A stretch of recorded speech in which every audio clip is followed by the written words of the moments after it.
በስመ አብ ወወልድ ወመንፈስ ቅዱስ አሐዱ አምላክ አሜን።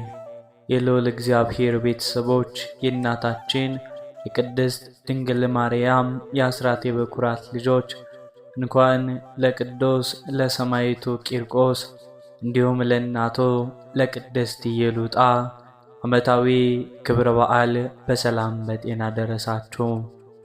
ዝክር ሚዲያችንን ሰብስክራይብ፣ ላይክ እንዲሁም ሼር በማድረግ አገልግሎታችን እንድታበረታቱ ስንል በልዑል እግዚአብሔር ስም በትህትና ቃል እናሳስባለን። በሮም መንግሥት ስር በነበረችው በአንጾኪያ አውራጃ እግዚአብሔርን የምትፈራ በምግባሯና በሃይማኖቷ የጸናች ቅድስት ኢየሉጣ ትኖር ነበር። ኢየሉጣ ሀብታምና ከከበሩ ወገኖች የተወለደች ብትሆንም ልቧ ግን ለምስኪነኞችና ለተቸገሩት የተከፈተ ነበር። ዘወር ብላ ድሆችን ትረዳ፣ የጎደላቸውን ታሟላ፣ በምሽትም ወደ እግዚአብሔር እጆቿን ዘርግታ በጸሎት ትተጋም ነበር። ነገር ግን በወቅቱ የነበረው ንጉሥ እስክንድሮስ ክርስቲያኖችን ማሳደድ፣ ቤተ ክርስቲያናትን ማፍረስና ሰዎችን በግድ ለድንጋይና ለብረት ጣዖታት እንዲሰግዱ ማስገደድ የጀመረበት አስፈሪ ዘመንም ነበረ።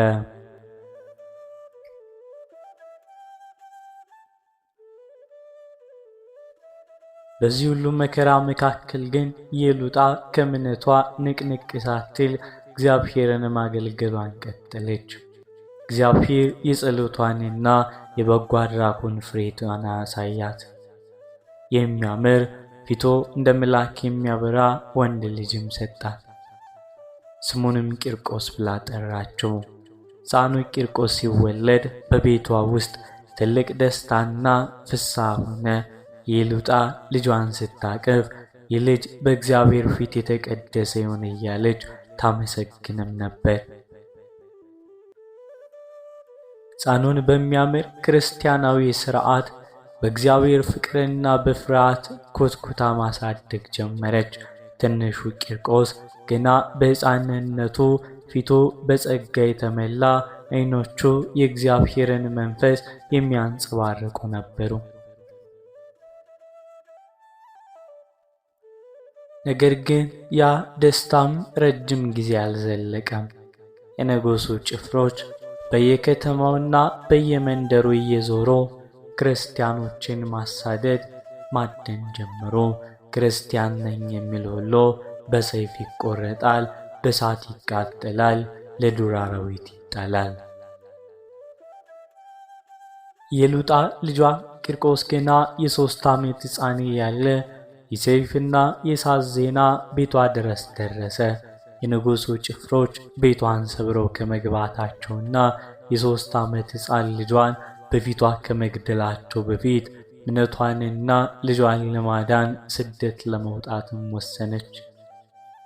ታላቁን ሀብቷን፣ ቤቷን፣ ንብረቷንና የተደላደለ ሕይወቷን ሁሉ ጥላ በእግዚአብሔር ብቻ ተስፋም አድርጋ ሕፃኑን ቂርቆስን በደረቷም አቅፋ እግሯ ያበጠ በበረሃና በደን ውስጥ ጉዞ ጀመረች። አንድ እናት ገና የ3 ዓመት ጨቅላ ልጇን ታቅፋ በባዶ እግሯ የሚበሉትና የሚጠጡት አጥተው በስደት በረሃ ሲንከራተቱ ማየት እጅግ ልብ የሚነካ አሳዛኝ ነገር ነው። ኢየሉጣ ከአንጾኪያ ተነስታ ወደ ቢታንያ ከዚያም ወደ ሴሌውኪያ ከተማ ተሰደደች። ነገር ግን በሄደችበት ቦታም ሁሉ የሰይጣን ረዳት የሆነው የንጉሡ እስክንድሮስ ጭካኔና ግፍ አስቀድሞ ደርሶም ነበር። ክርስቲያኖች በየመንገዱ ሲታረዱ፣ ሲገደሉ ስታይ ልቧ በሐዘን ተሰብሮ ስለነበር ሕፃኑ ቂርቆስ በእናቱ እቅፍ ሆኖ የእናቱን እንባ ያብስ ነበር። ኢየሉጣ ልጇን እያየች በዓይነ ሕሊናዋ እንዲህ ትል ነበር፣ አምላኬ ሆይ ይህንን የ3 ዓመት ሕፃን ልጅህን አንተ ጠብቅልኝ፣ እኔስ ለስምህ ብዬ መከራን እቀበላለሁ። ነገር ግን የልቤን ነገር አደራ፣ ልቤን ይበሳዋልና የሚያጽናናኝም ነገር የለም እያለች ጸለየች። ነገር ግን የእግዚአብሔር ፈቃድ ሌላ ነበረ።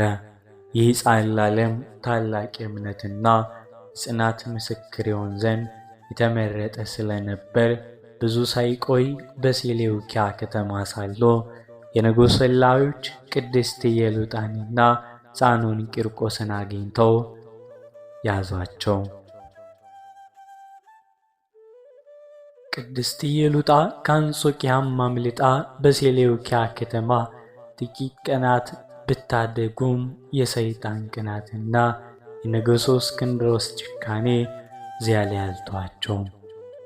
በየመንገዱ በየገበያውና በየመጠለያው የንጉሥ ሰላዮች ክርስቲያን ነኝ የሚል ማንኛውንም ሰው ይፈልጉ ያሰቃዩም ነበር።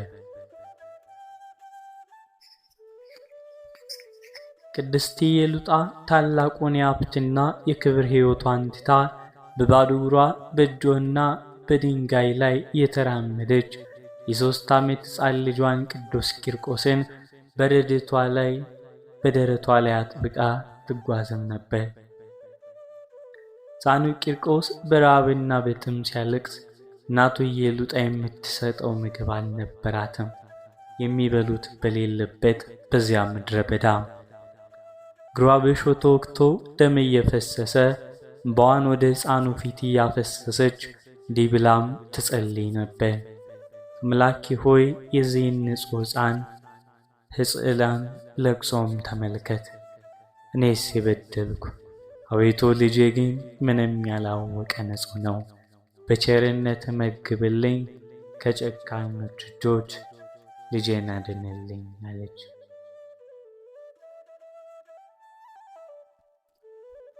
ሕፃኑ ቂርቆስ ግን ገና 3 ዓመቱ በእግዚአብሔር መንፈስ ቅዱስ የተመላ በመሆኑ የእግዚአብሔር የእናቱን እንባ ወደ ጽርሐ አርያም ደረሰ። በጥቅሉ እጆቹ እያበሰ እናቴ ሆይ አታልቅሺ፣ እግዚአብሔር ካንቺ ጋር ነው በሚል ድንቅ መረጋጋት እናቱን ያጽናናትም ነበር።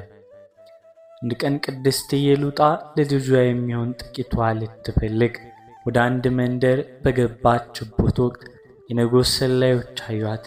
አለባበሷ የአንጾኪያ ዘር መሆኗና በፊቷ ላይ የሚታየው የክርስቲያናዊ ምግባር ሰላዮችን አጠራጠራቸው።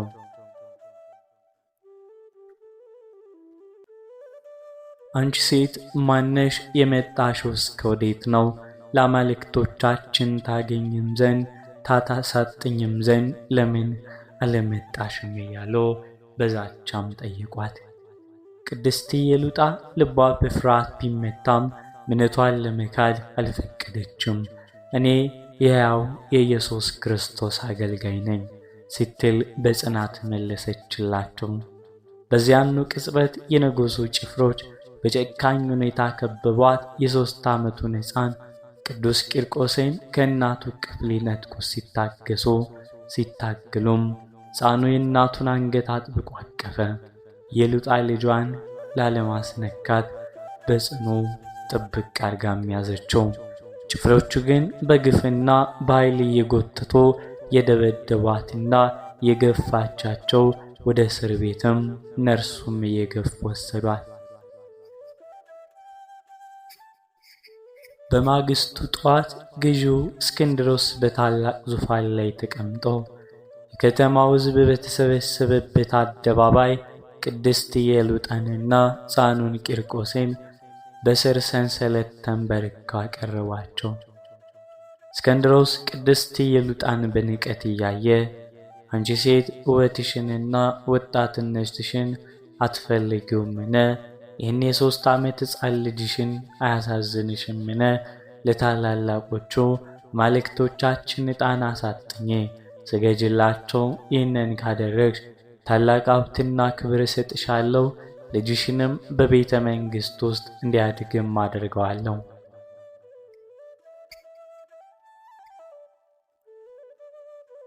ቢካልሽ ግን አካልሽ በሰይፍ አስቆርጣለሁ፣ ልጅሽንም በፊቱ እገድለዋለሁ እያለ በዛቻና በትዕቢት አስፈራራት።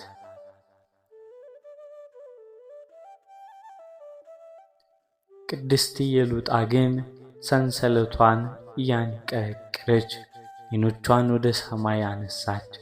በሙሉ ጽናትና በደፋርም ድምፅ እንዲህ ስትል መለሰች። እስክንድሮስ ሆይ፣ ያንተ ሀብትና ክብር ከጥፋት በቀር የሚያተርፈኝ የለም።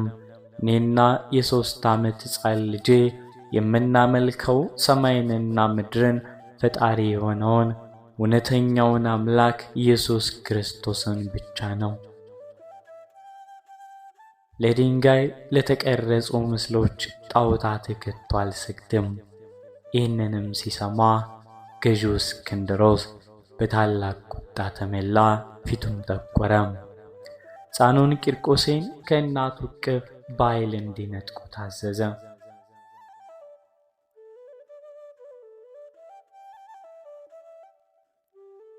ገዢው እስክንድሮስ ትእዛዝ እንደወጣ ጨካኞቹ ጭፍሮች እንደ ረሃባቸው አራዊት ወደ ቅድስት ኢየሉጣ ተሸለሙ። ሕፃኑ ቂርቆስ የእናቱን አንገት በሁለት ታናናሽ እጆቿ አጥብቆም አቅፎ ነበር። ቅድስት ኢየሉጣ በበኩሏ ልጄን አትቀሙብኝ፣ ልጄን አትቀሙኝ እያለች በሰውነቷ ላይ ከተጫነው ከባድ የብረት ሰንሰለት ጋር ታገዘች።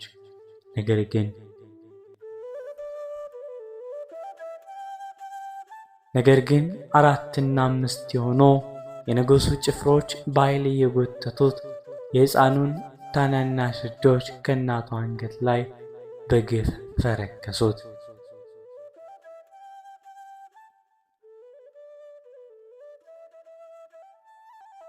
ኢየሉጣ ልጇ ከእቅፏም ሲነጠቅ ልቧ እንደ መስታወት ተሰበረ። ወዮልኝ ወዮልኝ! ፍሬ አምላኪ ሆይ ይህንን የጨቅላ ሕፃን መከራ እንዴት አያለው እያለች በታላቅ ድምፅ አለቀሰች። ጭፍሮቹ ሕፃኑን ወደ ገዢው ዙፋን ጎትተውም ሲወስዱት ኢየሉጣ ግን እጆቿን ወደ ኋላ አስረው በግርፋት እንዲሁም በጅራፍ እየገረፉ በሕዝቡ ፊት መሬት ለመሬትም እየጣሏት በዚያ የጎተቱ ወሰዷት። ገዢው እስክንድሮስ ሕፃኑን ቅዱሱን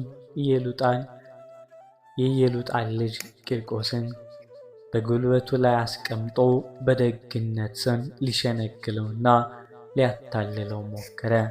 የእናቱን ልብ ለመስበርና ሕፃኑን መጫወቻ ለማድረግ በማሰብ ፊቱን ፈገግ አድርጎ እንዲህም አለው፣ አንተ ውብና አበባ ሕፃን፣ እናትህ እብድ ናት፣ ለአማልክቶቻችን አትሰግድም።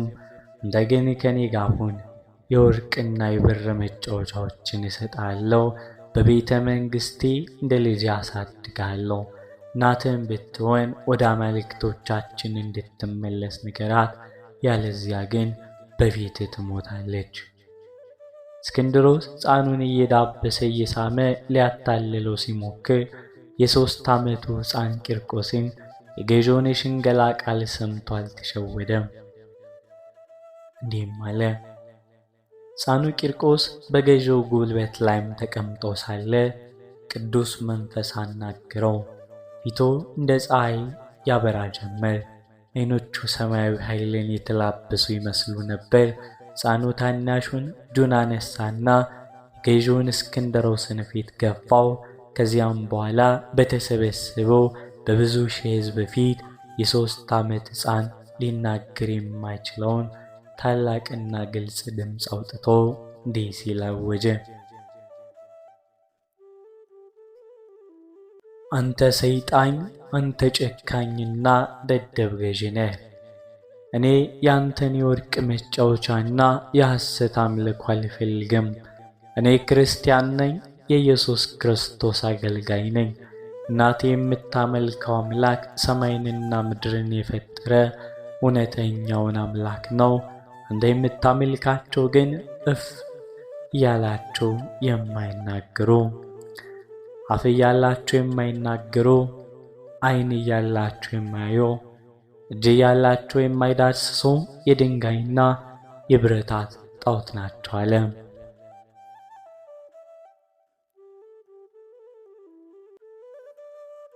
ይህ ድምፅ የሰማው ሕዝብ ሁሉ በታላቅ ድንጋጤ ተደምሞ ተሞላ። ይህ ሕፃን እንዴት እንደዚህ ይናገራል? ይህ የሰው ንግግር አይደለም፣ የእግዚአብሔር መንፈስ ነው እያሉ እርስ በርሳቸው ተንሾካሾኩ። ገዢው እስክንድሮስ በሕፃኑ ንግግርና በሕዝቡ ተደምሞ እጅግ አፈረ። ቁጣው እንደ እሳት ነደደ። አእምሮውን ስቶ በታላቅ ጭካኔ ተነሳ። ሕፃኑን ቂርቆስን በሁለት እግሮቹ ይዞ አነሳውና ከፍ ብሎ ከተሰራው ከታላቁ የድልድይ ደረጃ ፎቅ ላይ ወደ ታች በኃይል ወረወረው። ሕፃኑ ቂርቆስ ከድንጋይ ላይ ሲወረወር ራሱ ከድንጋይ ላይ ተጋጨ። የሕፃኑ ንጹሕ ደም በድንጋዩ ላይ ፈሰሰ። ካፍና ካፍንጫው ደም እየወጣ መሬት ላይ ወደቀ። እናቱ ቅድስት ኢየሉጣ የልጇን ደም ስታይ በታላቅ ሐዘን ተሞልታ ልጄ ልጄ እያለች ጮኸች። ነገር ግን በዚያ ሁሉ ደም መካከል ሕፃኑ ቂርቆስ በእግዚአብሔር ታምራት ተነሳ። ደሙን ከፊቱ ላይ እየጠረገ በእግሩ ቆመ። እናቴ ሆይ አታልቅሺ፣ እኔ አልሞትኩም፣ ጌታችን ኢየሱስ ክርስቶስ አጽንቶኛል፣ አንቺም በሃይማኖትሽ ጽኚ ብሎ በደስታም ተናገረ።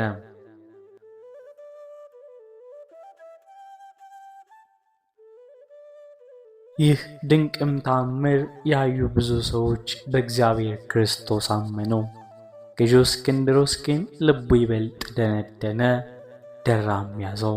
ቅድስት ኢየሉጣንና ሕፃኑን ቂርቆስን ይበልጥ አሰቃቂ ወደሆነ የመከራ እሳት እንዲወስዷቸውም አዘዘ።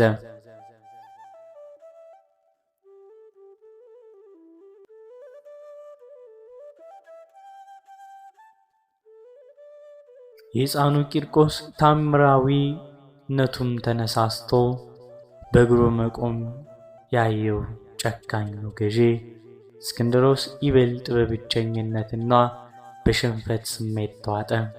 ሕፃኑን ማሸነፍ ያቃተው ገዢ ቁጣውን ሁሉ እናቱ ቅድስት ኢየሉጣ ላይ ለማውረድ ወሰነ። ይህ ሕፃን እንዲደፍር ያደረገችው እናቱ ናት በማለት በታላቅ ቁጣም አዘዘ። ጭፍሮቹ ቅድስት ኢየሉጣን መሬት ላይ ዘረሯት። በስሬታ የተሰራ ከባድ የሚቆርጥ የብረት ጅራፍ አምጥተው ያለ ርኅራኄ ይገርፏት ጀመር። በግርፋቱ ምት የቅድስት ኢየሉጣ ሥጋ እየተላላጠ ከመሬት ላይ ይወድቅ ነበር። ደሟም እንደ ውሃ ይፈስ ነበር። ሕፃኑ ቂርቆስ ከጎኗ ቆሞ የእናቱን መከራ የሚያይ ነበር። በታናናሽ እጆቹ ደሟን እየዳፈሰ እናቴ ሆይ ጽኚ፣ አትፍሪ፣ ይህ የሥጋ መከራ ለአጭር ጊዜ ነው፣ በሰማያዊ መንግሥት ግን የክብር አክሊል ይጠብቀናል። ለክርስቶስ ስትይ ይህንን መከራም ታገሽ አለ።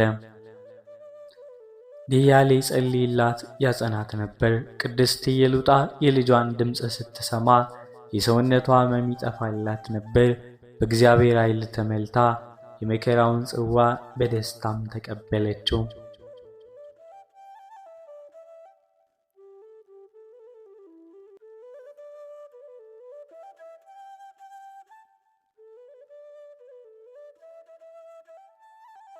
ገዢው እስክንድሮስ ግርፋቱ እናቱን ሕፃኑን ማሸነፍ እንዳልቻለም ሲረዳ ከሁሉ በላይ አስፈሪ አሰቃቂ የሆነ የቅጣት ዘዴ አዘጋጀ። አዘዛቸው። ታላቅ የብረት ድስት አምጥተው በአደባባይ ላይ ተከሉት። በውስጡ ጨው፣ ዘይት፣ ሰምና የእንስሳት ስብ ቅጥራን አንድ ላይ ጨመሩበት። ከስድስቱ ስርም ታላቅ እሳት አነደዱ። እሳቱ ለ7 ቀናት ያክል ያለማቋረጥ እንዲነድም ተደረገ።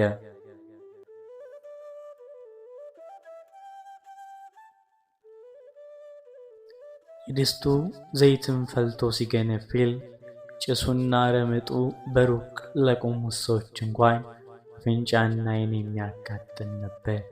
የፈላው ዘይት ቅጥራን ድምፅ እንደ ነጎድጓድ ይጮህ ነበር። ሕዝቡ ሁሉ በፍርሃትና በድንጋጤ ይንቀጠቀጥ ነበር። ገዢው እስክንድሮስ በክፋት ፈገግ ብሎ አሁንም ጊዜ አለሽ፣ ለአማልክቶቼ ካልሰገድሽ አንቺ ይህንንም ሕፃን ልጅሽን ወደዚህ የፈላ ድስት እቀቅላችኋለሁ ሲል አወጀ። ቅድስት ኢየሉጣ ወደ ድስቱ የቀረበው አሰቃቂ እሳትና የፈላ ቅጥራን ስታይ ለጥቂት ሰከንዶች ያክል የሰው ልጅ ተፈጥሯዊ ፍርሃት ገባት። የድስቱ ግለት ጭስ ሲመታት እግሮቿ መንቀጥቀጥ ጀምሮ ሕፃኑ ቂርቆስ የእናቱን ስጋትም ተረዳ። ታናሹ እጇን ይዞ ወደ ዓይኖቿ እያየ እንዲህ አላት፣ እናቴ ሆይ ለምን ትፈሪያለሽ? የፈርዖንን ሰራዊት በባሕር ያሰጠመ፣ ዳንኤልን ከአናብስት አፍ ያዳነ፣ 3ቱን ደቂቅ ከእሳት እቶን ያወጣ አምላካችን ዛሬም ከእኛ ጋር አለ። ይህ እሳት የሰውነታችንን ሥጋ እንጂ ነፍሳችንን ሊነካት አይችልም። እናቴ ሆይ እጄን ያዥና ወደ እግዚአብሔር እንጸልይ አለ።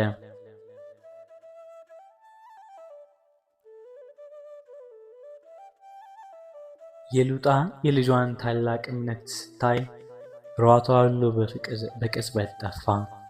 ከሕፃኑ ከቅዱስ ቂርቆስም ጋር እጆቻቸውን ወደ ሰማይ ዘረጉ። ሕፃኑ ቂርቆስ በታላቅ ድምፅ እንዲህ ብሎ ጸለየ። አምላኬና ፈጣሪ ኢየሱስ ክርስቶስ ሆይ በስም አምነናል፣ ስለ ስምህ መከራን እንቀበላለን። ይህንን እሳት አቀዝቅዝልን፣ የሰይጣንና የጨካኙ ገዥ ሥራ ፍርስ፣ በእኛ ላይ አምላክነትን ግለጽ አለው።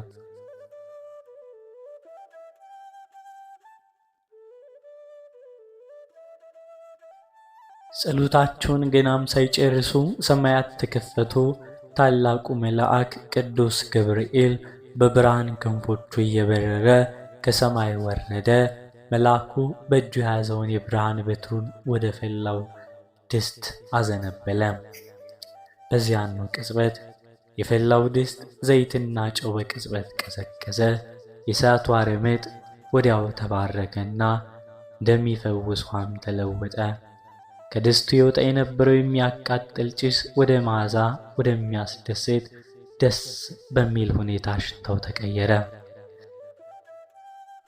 ጨካኞቹ ጭፍሮች እናቱን ሕፃኑን ወደ ድስቱ ውስጥ ወረወሯቸው።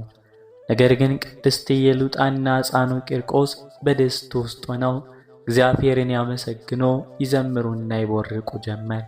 የፈላው ድስት ለእነርሱ ለቀዝቃዛና ማዕበል እንደሌለው ውሃ ሆነላቸው። አደባባይ ላይ የቆመው ሕዝብ ሁሉ ይህንን ድንቅ ተአምር ሲያይ በታላቅ ድምፅ የቂርቆስና የኢየሉጣ አምላክ እውነተኛ አምላክ ነው፣ ከእርሱ በቀር ሌላ አምላክ የለም እያሉ መጮህም ጀመሩ። ብዙ አሕዛብ በዚያኑ ሰዓት አምነው ክርስቲያን ሆኑ። ገዢው እስክንድሮስ ግን ይህንን ሁሉ ታምር እያየ ይበልጥ ልቡ ይደነድን ጀመር። በሕዝቡ ፊት በመሸነፉም ውደቱም እየጨመረ ሄደ።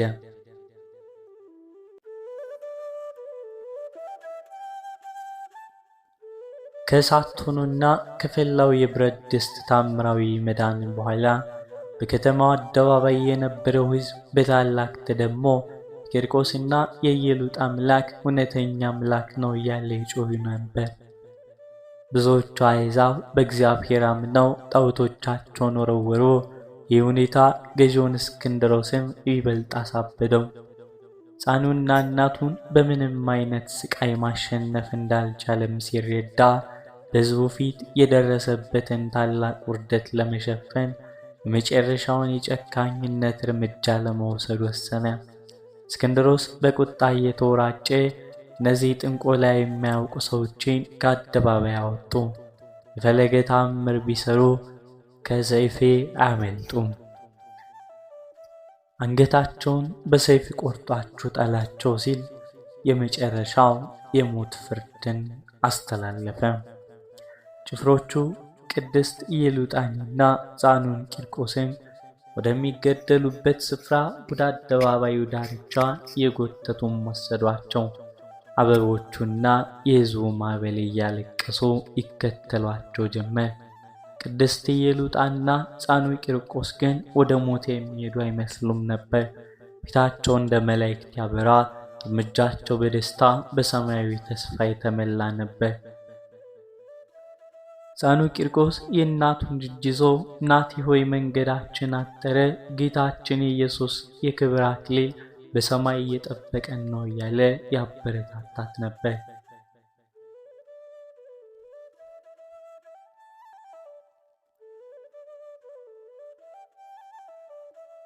ከመስዋዕትነቱም በፊት ሕፃኑ ቂርቆስ ገዳዮቹን ጥቂት ጊዜ እንዲሰጡትም ጠየቀ።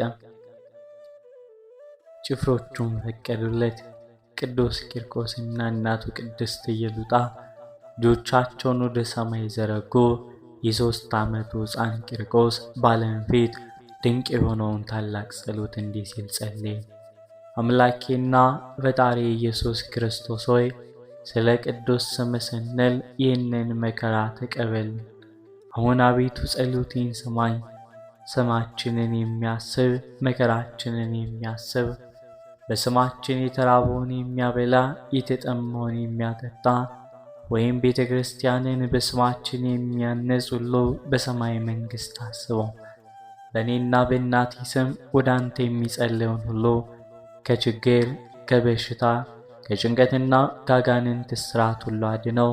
አንገታቸውንና ቤታቸውን